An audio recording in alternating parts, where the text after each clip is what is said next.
अमावस्या के दिन आपको लगता है कुछ ना कुछ तकलीफें लग रही है तो एक पीपल का पत्ता ले लो, उसके ऊपर एक कपूर का टुकड़ा ले लो, सारे घर में घुमाकर उसको दरवाजे के बीच मध्य में जलाकर रख दीजिए, थोड़ी सी देर जला दीजिए। 20 से 25 मिनट के अंदर स्वयं गुरु बाबा कहते हैं, राम सुनो, यदि कोई आरती में पुजन में घर में एक कपूर का टुकड़ा आरती के बाद में जब समर्पित करेगा तो उसको अश्वमेध यज्ञ का पुण्य प्राप्त हो जाएगा।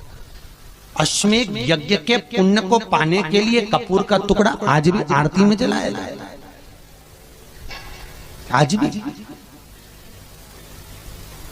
एक कपूर का टुकड़ा सूखा का, इसीलिए हमारे यहाँ शास्त्र कहता है महाराज, जब आपको घर में अगर ऐसा लगने लगे कि 15 दिन से बहुत बेचैनी है, बहुत दुख तकलीफ लग रही है, कोई ना कोई बीमार पड़ रहा है, कुछ ना कुछ तकलीफें लग रही है, तो एक पीपल का पत्ता ले लो, उसके ऊपर एक कपूर का टुकड़ा ले लो, सारे घर में घुमाकर उसको दरवाजे के बीच मध्य में जलाकर रख दीजिए, थोड़ी सी देर जला दीजिए।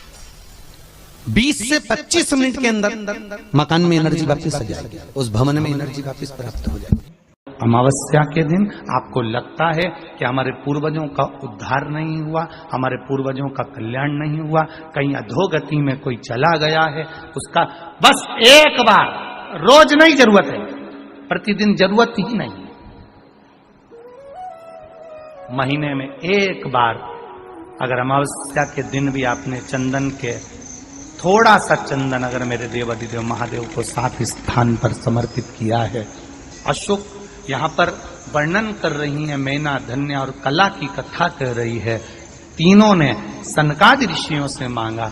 चंदन भगवान को अति प्रिय होता है और चंदन ही एक ऐसा होता है जो पितरों को भी प्रिय होता है, जिसका स्पर्श मात्र लगने से पूर्वजों का कल्याण हो जाता है, वो चंदन है।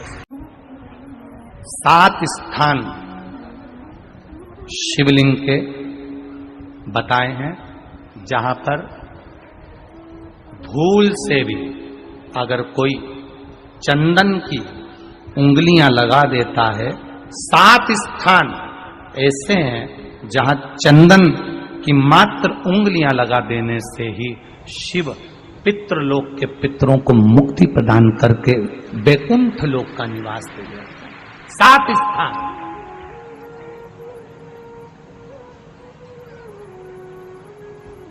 और वो 7 स्थान जो चंदन के बताए गए, पहला भगवान देवाधिदेव महादेव के शिवलिंग पर चंदन का लेपन, समझ लेना जरा बहुत अच्छे से। आपको लगता है स्वप्न में कोई मुर्दे दिख रहे हैं, या कोई जल रहा है, या कोई मर रहा है, या कोई चला गया है, ऐसा भय लगता है, बच्चों को मानी भेजूंगी ऐसा हो जाएगा, पति को मानी भेजूंगी ऐसा हो जाएगा, कोई हमारे कोई गलत तो नहीं कर रहा है, आपको लगता है। 7 स्थान चंदन के बताएं महाराज। पहला शिवलिंग, दूसरा जहां गणेश जी का स्थान है, मालूम है ना सबको, जम के बोलो जरा, मालूम है ना सबको, जहां गणेश जी का स्थान है वहां अलग से गणेश जी बैठे, वहां नहीं, शिवलिंग में जलाधारी के ठीक सामने, राइट में गणेश, लेफ्ट में कार्तिकेय, बीच में अशोक सुंदरी। तो पहला चंदन बाबा के शिवलिंग पर, दूसरा गणेश जी पर चंदन की उंगली, तीसरा षडानंद कार्तिकेय पर चंदन की उंगली, चौथा अशोक सुंदरी पर चंदन की उंगली, पांचवा जलाधारी पर चंदन की उंगली, छठा जो शिवलिंग का जल बह रहा है इसके ठीक विपरीत की ओर चंदन की उंगली, और 7वां चंदन नंदी के मस्तक के ऊपर जो 2 सींग लगे रहते हैं उस पर चंदन की उंगली। ये कब लगाई जाती है? या तो अमावस्या के दिन आपको लगता है कि हमारे पूर्वजों का उद्धार नहीं हुआ, हमारे पूर्वजों का कल्याण नहीं हुआ, कहीं अधोगति में कोई चला गया है, उसका बस एक बार, रोज नहीं जरूरत है, प्रतिदिन जरूरत ही नहीं, महीने में एक बार अगर अमावस्या के दिन भी आपने चंदन के थोड़ा सा चंदन अगर मेरे देवाधिदेव महादेव को 7 स्थान पर समर्पित किया है। अशोक यहाँ पर वर्णन कर रही है, मैना, धन्य और कला की कथा कर रही है। तीनों ने सनकादि ऋषियों से मांगा। चंदन भगवान को अति प्रिय होता है और चंदन ही एक ऐसा होता है जो पितरों को भी प्रिय होता है, जिसका स्पर्श मात्र लगने से पूर्वजों का कल्याण हो जाता है, वो चंदन का। आपके घर में पितृदोष है, आपको ऐसा महसूस होता है, आपको लगता है, तो किसी भी नवरात्रि के पहले जो अमावस्या पड़ती है, मान लो अपन अमावस्या पड़ी, आप एक अंदाजा लगाइए, तो जिस दिन अमावस्या रहे उस दिन चावल की कटोरी में एक कपूर का टुकड़ा रख दीजिए महाराज, छोटा सा, और कपूर का टुकड़ा रखकर उस कपूर को दरवाजे के बाहर कटोरी में ही, चावल रखी हुई कटोरी में ही उसको पितरों का स्मरण कर कर जला दीजिए। और जलाने के बाद उस चावल को कहीं भी किसी भी वृक्ष की छांव में पक्षियों के लिए डाल दीजिए।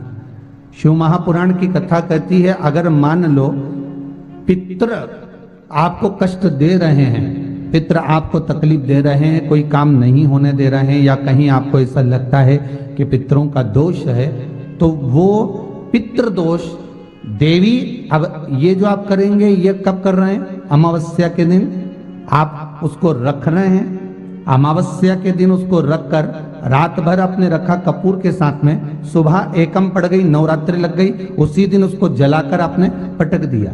अर्थात उससे देवी और पितृ इन दोनों का आशीर्वाद जो प्राप्त होता है, तो घर में से पितृदोष समाप्त होकर लक्ष्मी की वृद्धि प्रारंभ हो जाती है, कार्य में सिद्धता आ जाती है।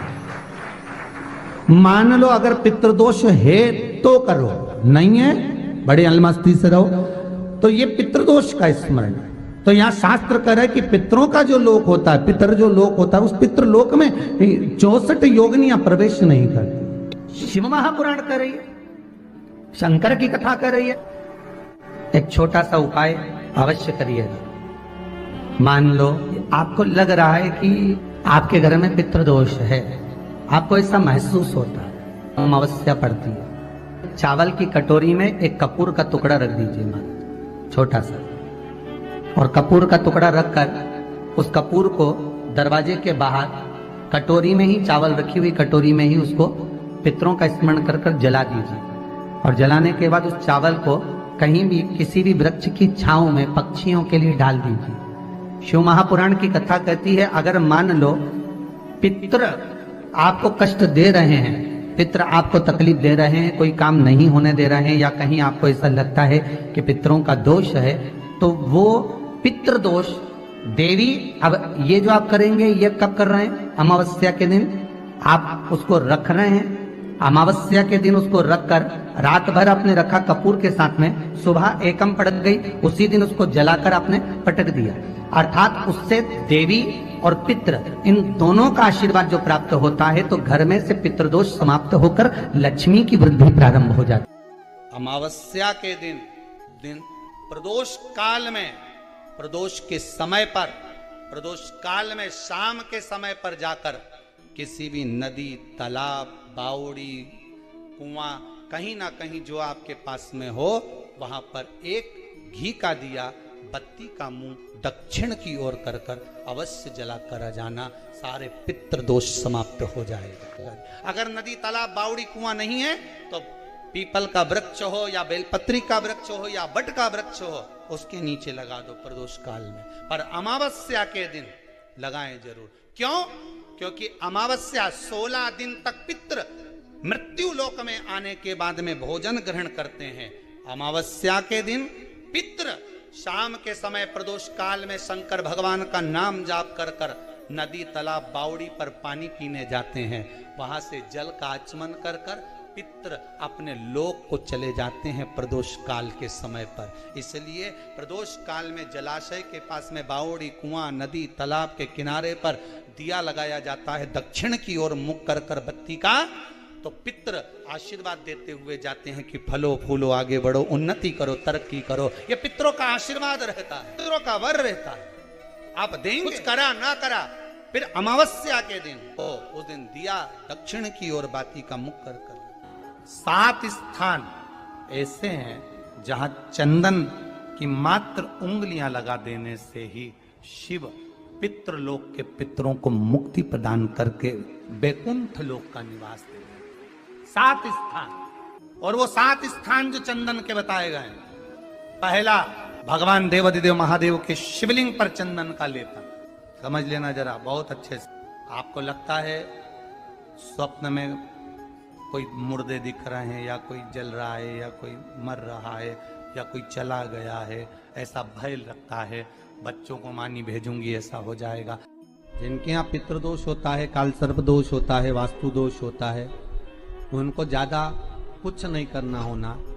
महाराज एक बेल का फल लीजिए, उसके अंदर का जो गुर्दा होता है, अंदर का जो भाग होता है, उसको निकाल लीजिए और उस बेल के फल में आटा सेक कर उसमें शक्कर मिलाकर उसको उसके अंदर भर लीजिए। अमावस्या के दिन सुबह 10 बजे से पहले उसको अपने घर में घुमाने के बाद में जिसको काल सर्प दोष बताया है, पितृदोष बताया है, या वास्तु दोष का स्मरण बताया है, घर में सब दूर घुमाकर अपने परिवार का हाथ का स्पर्श कराकर पीपल के पेड़ के नीचे खड्डा खोदकर उस बेलपत्र के उस फल को दाब दीजिए। महाराज केवल एक अमावस्या करना रहता है, पितरों के दोष से मुक्ति मिलती है और हमारे घर के कार्य सफल होना प्रारंभ हो जाता है। पति को मानी भेजूंगी ऐसा हो जाएगा। कोई हमारे कोई गलत तो नहीं कर रहा है। आपको लगता है 7 स्थान चंदन के बताएं। बाबा के शिवलिंग पर, दूसरा गणेश जी पर चंदन की उंगली, तीसरा षडानंद कार्तिकेय पर चंदन की उंगली, चौथा अशोक सुंदरी पर चंदन की उंगली, 5वां जलाधारी पर चंदन की उंगली, छठा जो शिवलिंग का जल बह रहा है इसके ठीक विपरीत की ओर चंदन की उंगली, और 7वां चंदन नंदी के मस्तक के ऊपर जो 2 सींग लगे रहते हैं उस पर चंदन की उंगली।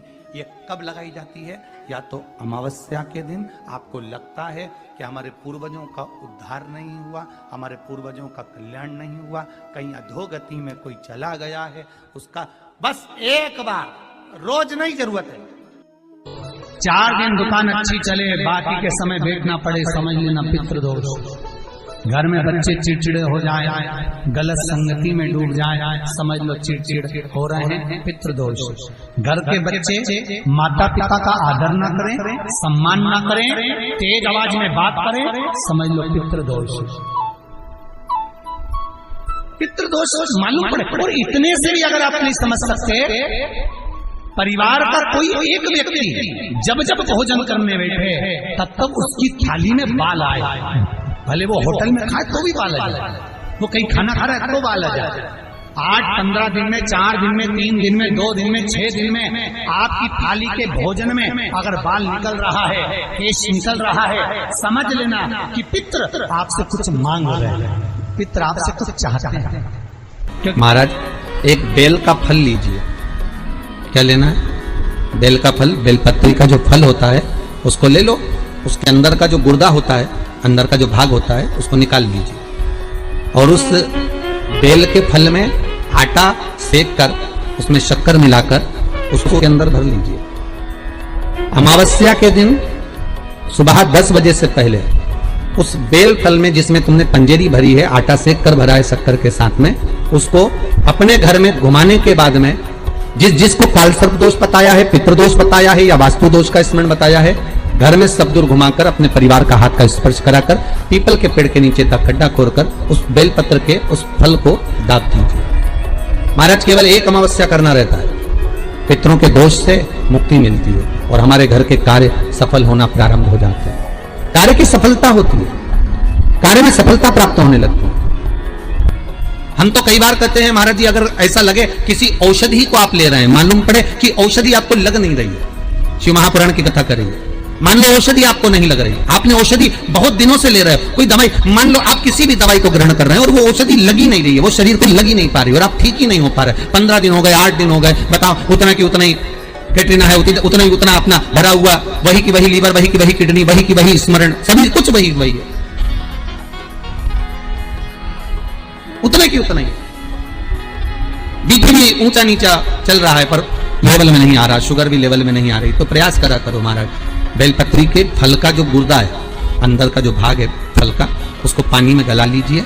और प्रदोष कम से कम प्रदोष नहीं हो और बीमारी जरा दवाई लगी नहीं रही हो तो बिना प्रदोष के भी कर सकते हो। उसको पानी में गलाइए आधा घंटा पानी में। जैसे आपको सुबह मंदिर जाना है 10 बजे, तो सुबह स्नान कर कम से कम 6:30-7 बजे उसको पानी में गला दीजिए। और उस बेले के फल का गुर्दा से गला हुआ पानी शिव जी को ले जाकर समर्पित कर दीजिए। महाराज उस पानी में से थोड़ा सा 1 चम्मच पानी शिव जी पे चढ़ा हुआ लेकर आ जाइए। उस पानी को जो बीमार व्यक्ति है उसको औषधि देने से पहले मात्र आधी चम्मच से भी आधा चम्मच उसको दे दीजिए।